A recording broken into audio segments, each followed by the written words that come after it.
नमस्कार। आज हम लोग पढ़ेंगे कि कंपनी चैप्टर में कौन कौन सा पॉइंट्स आएगा, यानी कि जो इम्पोर्टेंट टॉपिक है कंपनी चैप्टर में मैथ सॉल्व करते समय आपका जो जो टॉपिक आएगा, ठीक है ना, उसके बारे में आज हम लोग डिस्कस करेंगे। ठीक है, तो चलिए शुरू करते हैं। देखिए, कंपनी के पढ़ने से पहले आज का जो क्लास है उसको बताने से पहले हम आपको बता चुके हैं पिछले क्लास में कि कंपनी क्या होता है। कंपनी का जो मेन जो 2 पॉइंट्स होता है, जो मतलब जिस पे बेस्ड है कंपनी, ठीक है ना, शेयर और डिवेंचर है ना, यही दोनों इशू करता है ना पब्लिक से पैसा गेन करने के लिए। तो शेयर और डिवेंचर के बारे में हम आपको कंप्लीटली बता चुके हैं। आज हम लोग पढ़ेंगे कि मैथ सॉल्व करते समय, यानी कि कंपनी का जब जर्नल एंट्री करिएगा, ठीक है ना, जब इसका मैथ सॉल्व करिएगा तो उसमें कौन कौन सा जो टॉपिक है वो आएगा। ठीक है, तो देखिए सबसे पहला जो पॉइंट्स है वो आता है आप लोग में एट पार। क्या आता है? At par. ठीक है, एट पार। एट पार मतलब क्या होता है? एट पार का मतलब होता है कि कंपनी जो है, जैसे मान लीजिए कंपनी 10,000 शेयर इशू करता है, ठीक है, और 100 रुपीज अगर कंपनी का पर शेयर का अगर कॉस्ट 100 रुपीज है, तो company issue 10,000 share of ₹100 each. तो 100 रुपीज के शेयर को 100 रुपीज में ही वो क्या कर रहा है? इशू कर रहा है। तो उसको कहेंगे एट पार, यानी कि सेम वैल्यू। ठीक है ना, यानी कि कंपनी का पर शेयर का कॉस्ट है 100 रुपीज और वो 100 रुपीज पर शेयर के कॉस्ट पे ही वो क्या कर रहा है? पब्लिक को इशू कर रहा है। ठीक है, तो इसको कहते हैं एट पार। सेकंड कहता है, सेकंड पॉइंट जो है वो आएगा एट प्रीमियम। क्या आएगा? At premium. एट प्रीमियम में क्या होता है कि कंपनी का शेयर का कॉस्ट है 100 रुपीज, ठीक है, यानी कि पर शेयर का कॉस्ट है 100 रुपीज और कंपनी उसको सेल कर रहा है 120 रुपीज में। कितना में? 120 रुपीज में। तो जो 20 रुपीज जो एक्स्ट्रा है वही क्या कहलाएगा? प्रीमियम कहलाएगा। ठीक है ना, जैसे यहाँ पे फेस वैल्यू है। फेस वैल्यू मतलब क्या होता है? किसी कंपनी का जो शेयर का जो वैल्यू होता है वो फेस वैल्यू होता है।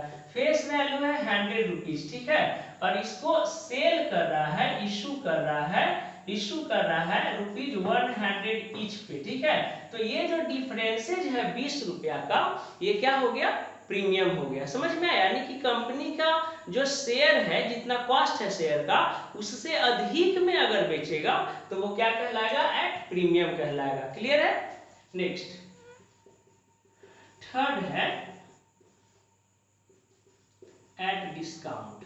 एट डिस्काउंट का मतलब कि कंपनी का जितना जो भी शेयर है, ठीक है ना, शेयर का जो कॉस्ट है, पर शेयर का जो कॉस्ट है, जो फेस वैल्यू है, जैसे मान लीजिए कंपनी के शेयर का फेस वैल्यू है, कॉस्ट है 100 रुपीज और कंपनी जो है शेयर को बेच रहा है 80 रुपीज पर शेयर। तो देखिए 100 रुपीज उस शेयर का पर यूनिट कॉस्ट है, ठीक है ना, और उसको आप बेच रहे हैं 80 रुपीज में, तो यानी कि वैल्यू घटा के बेच रहे हैं ना।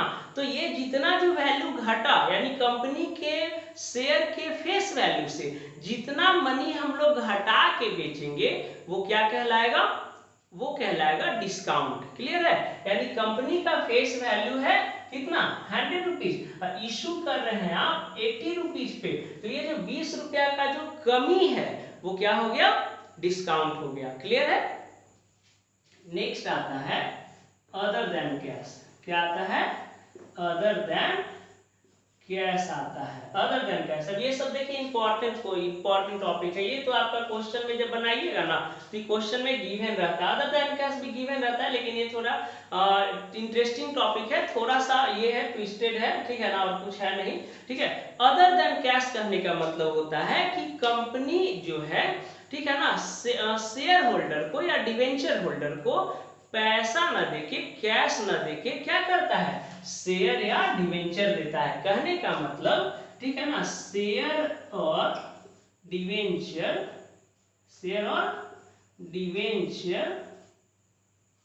इंस्टीड ऑफ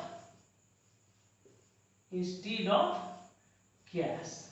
कहने का मतलब कि कैश के बदले में शेयर या डिवेंचर प्रोवाइड करता है। ठीक है ना, शेयर होल्डर या डिवेंचर होल्डर को कैश के बदले में क्या प्रोवाइड करता है? शेयर या डिवेंचर। यानी कि जब कंपनी जो है किसी से खरीदा, ठीक है ना, मतलब कोई भी चीज खरीद सकता है, फर्नीचर खरीद सकता है, मशीनरी खरीद सकता है, कुछ भी खरीद सकता है, ठीक है। तो जब एसेट्स जब खरीदा किसी से और उसको कैश न देके कंपनी क्या दे देती है, शेयर या डिवेंचर दे देती है, तो इसी को कहते हैं अदर देन कैश। यानी कि अदर देन कैश का मतलब कैश के बदले में कुछ, ठीक है ना। अदर देन कैश के मतलब कि कैश के बदले में कुछ, कैश नहीं, ठीक है ना। कैश के बदले में आप हमसे शेयर ले लीजिए, आप हमसे डिवेंचर ले लीजिए, ठीक है, ये चलेगा, ठीक है, लेकिन कंपनी कैश नहीं देता है, तो इसी को कहते हैं अदर देन कैश, ठीक है ना। ये हो गया क्लियर। फिफ्थ नंबर जो है वो है calls in arrear. Calls in arrear मतलब होता है बकाया याचना। क्या होता है, बकाया याचना, ठीक है, कॉल्स इन एरियर। देखिए कॉल्स इन एरियर कब होता है, कहता है कि कंपनी जब शेयर को इशू करती है ना, कंपनी जब शेयर को क्या करती है, कंपनी जब शेयर को इशू करती है, जैसे मान लीजिए 10,000 शेयर इशू हुआ at the rate 100 rupees each, ठीक है। तो ये एक ही बार 100 रुपीज नहीं मांगती है, ठीक है ना। 100 रुपीज एक ही बार नहीं मांगती है, वो इसको 4 इंस्टॉलमेंट में कम मतलब ज्यादा से ज्यादा 4 इंस्टॉलमेंट में मांगता है। क्या, पहला होता है अप्लीकेशन, सेकेंड होता है अलॉटमेंट, थर्ड होता है फर्स्ट कॉल और लास्ट होता है सेकेंड कॉल। तो जैसे मान लीजिए 100 रुपया ईच है और इसमें एप्लीकेशन पे मांगा 20, अलॉटमेंट पे 25, फर्स्ट कॉल पे 20 और इस पे कितना हो जाएगा 35, ठीक है ना। तो ये 4 इंस्टॉलमेंट पे मांगा पैसा, 100 रुपीज को 4 इंस्टॉलमेंट में मांग रहा है, 20 रुपया, 25 रुपया, 20 रुपया, 35 रुपया। क्लियर हो रहा है ना। तो शेयर होल्डर जो होता है कभी कभी कि एप्लीकेशन का पैसा देता है, अलॉटमेंट का भी पैसा दे देता है। मान लीजिए फर्स्ट कॉल का पैसा दे दिया और सेकंड कॉल का जब बारी आया देने का तो उसके पास नहीं था, वो नहीं दिया, इसका पैसा नहीं दिया, तो यही कहलाता है कॉल्स इन एरियर। यानी कि जिस क्या चीज पे, इंस्टॉलमेंट पे, 4 इंस्टॉलमेंट है ना, तो जिस इंस्टॉलमेंट पे पैसा नहीं देगा वो क्या कहलाएगा, कॉल्स इन एरियर। क्लियर हो रहा है। कॉल्स इन एरियर क्या होता है, कंपनी 4 इंस्टॉलमेंट में पैसा मांगती है, तो जिस इंस्टॉलमेंट पे आप पैसा नहीं पे कर पाते हैं तो उसको हम लोग क्या कहते हैं, कॉल्स इन एरियर, यानी कि बकाया याचना, ठीक है ना, या याचना पर बकाया राशि, बात एक ही है। चलिए नेक्स्ट, सिक्स होता है कॉल्स इन एडवांस। क्या होता है, calls in advance. Calls in advance में क्या होता है, एडवांस मनी। एडवांस करने का मतलब देखिए, इसको भी समझिए लीजिए, ठीक है। एडवांस करने का मतलब क्या हुआ कि देखिए ये कंपनी इशू किया है 10,000 शेयर ऑफ ₹100 ईच और ये 4 इंस्टॉलमेंट में पैसा लिया। कभी कभी क्या होता है, शेयर होल्डर के पास जैसे पैसा अगर ज्यादा है, ठीक है ना, पैसा ज्यादा एक्स्ट्रा मनी है, तो वो क्या चाहता है कि बाद में जो हमको पैसा देना ही है उससे अच्छा हम कुछ पैसा एडवांस अभी ही दे देते हैं, ठीक है। तो इसी को कहा जाता है कॉल्स इन एडवांस। जैसे देखिए ये first call, publication allotment, first call, final call है, तो एक शेयर होल्डर जो है क्या कर रहा है, फर्स्ट कॉल का पैसा और फाइनल कॉल का पैसा दोनों किस पे दे रहा है, अलॉटमेंट पे दे रहा है, तो ये कहलाएगा कॉल्स इन एडवांस। यानी कि अभी टाइमिंग नहीं है इसका, ठीक है ना। जैसे मान लीजिए इसका पैसा लेने का टाइम है 1 अप्रैल, इसका लेने का टाइम है 1 जुलाई, इसका लेने का टाइम है 1 अक्टूबर, ठीक है ना, और इसका लेने का टाइम है 31 दिसंबर, ठीक है।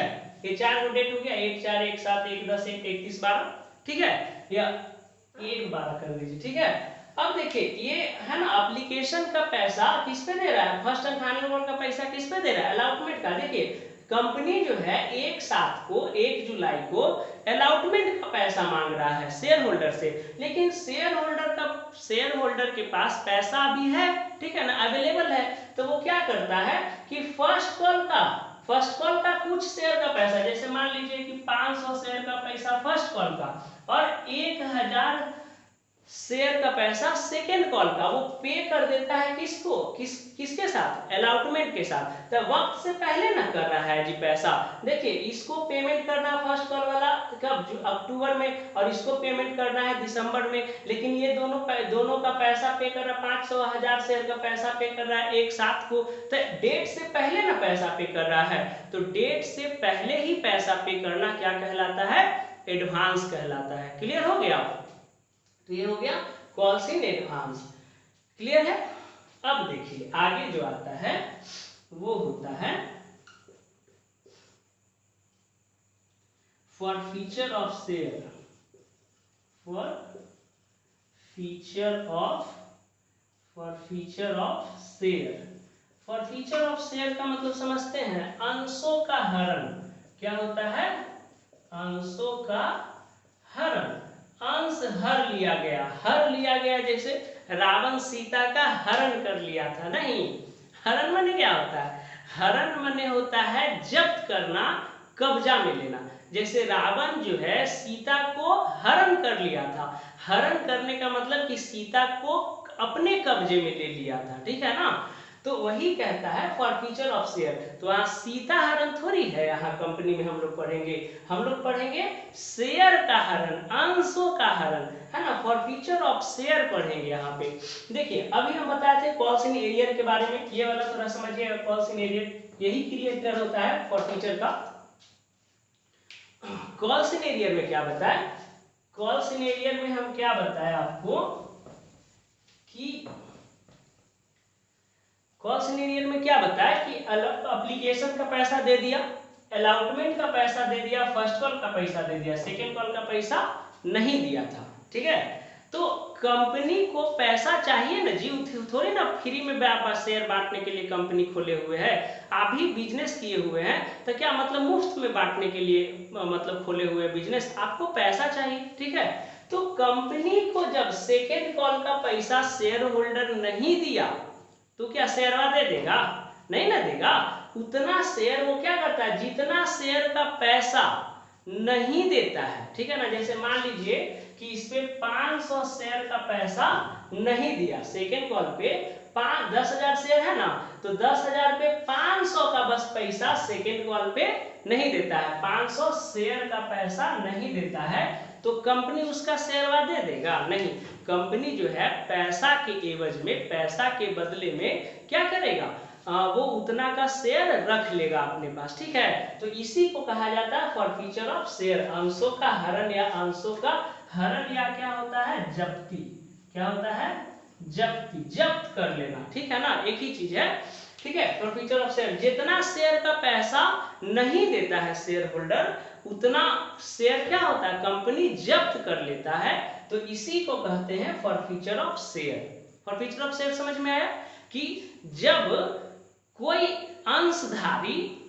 अंशधारी किसी भी याचना पर, माने फर्स्ट कॉल या फाइनल कॉल या अलॉटमेंट, ठीक है ना, याचना मतलब ये जो हो गया 4 गो कैटेगरी, ठीक है। जब कोई शेयर होल्डर माने अंशधारी किसी भी कॉल्स पे, किसी भी याचना पे, ठीक है, जब जितने शेयर का पैसा यानी कि जितने अंश का पैसा नहीं देता है, कंपनी उस अंश को जब्त कर लेती है। इसी को कहा जाता है अंशों का हरण, या इसी को अंशों का जब्ती कहते हैं। क्लियर हो गया। इसी को फॉर फीचर ऑफ शेयर कहा जाता है। क्लियर हो गया कि जितना शेयर होल्डर जितना शेयर का पैसा कंपनी को नहीं देगा, कंपनी उतने शेयर को क्या कर लेगा, जब्त कर लेगा, फॉर फीचर कर लेगा। उसी को कहते हैं for feature of share.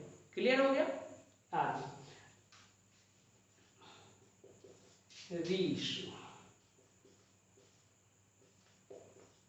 Reissue of share. Reissue of share, पुनः निर्गमन, अंशों का पुनः निर्गमन,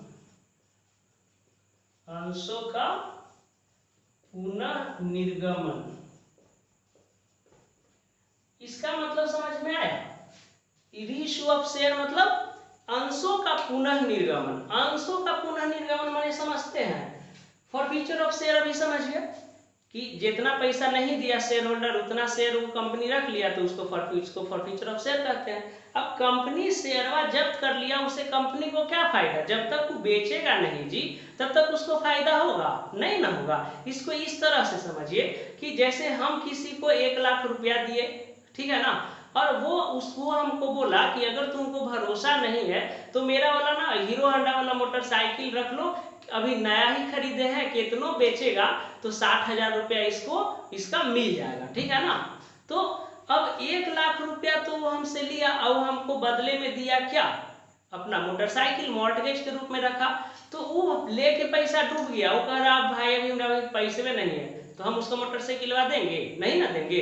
तो इसी को कहा जाता है फॉरफीचर करना, जब्त कर लेना। तो फॉरफीचर ऑफ शेयर आप समझ गए। उसी तरह से कंपनी अंश को जब्त कर लेता है तो इसको फॉरफीचर ऑफ शेयर कहते हैं। तो हम लोग क्या किए, बाइक को जब्त कर लिए ना, तो क्या बाइकवा जब्त करने से हमारा 1 लाख रुपया मिल गया? नहीं ना मिला। अब हम उस बाइक को क्या करेंगे, सेल करेंगे मार्केट में, और सेल करने से जो 60,000 रुपया आया तो वो मेरे पास आ गया, तो कम से कम 60,000 वसूली हुआ ना जी। तो वही करता है कंपनी। कंपनी तो जब्त कर लिया, फॉरफीचर कर लिया अंश का, तो कंपनी जब्त कर लिया तो उसको थोड़ी ना पैसा मिल गया। तो कंपनी उस पैसा को गेन करने के लिए क्या करेगा, इस फॉरफीचर ऑफ शेयर को यानी कि अंशों का जो जब्ती किया था उसको क्या करेगा, फिर से बेचेगा। तो एक बारी बेचा था ना, एक बारी तो इशू किया था, एक बारी तो निर्गमन कर चुका था, लेकिन पैसा नहीं देने के कारण 500 शेयर का पैसा जब्त कर लिया। अभी 500 शेयरवा को जब्त कर लेगा तो थोड़ी ना उसको पैसा मिलेगा।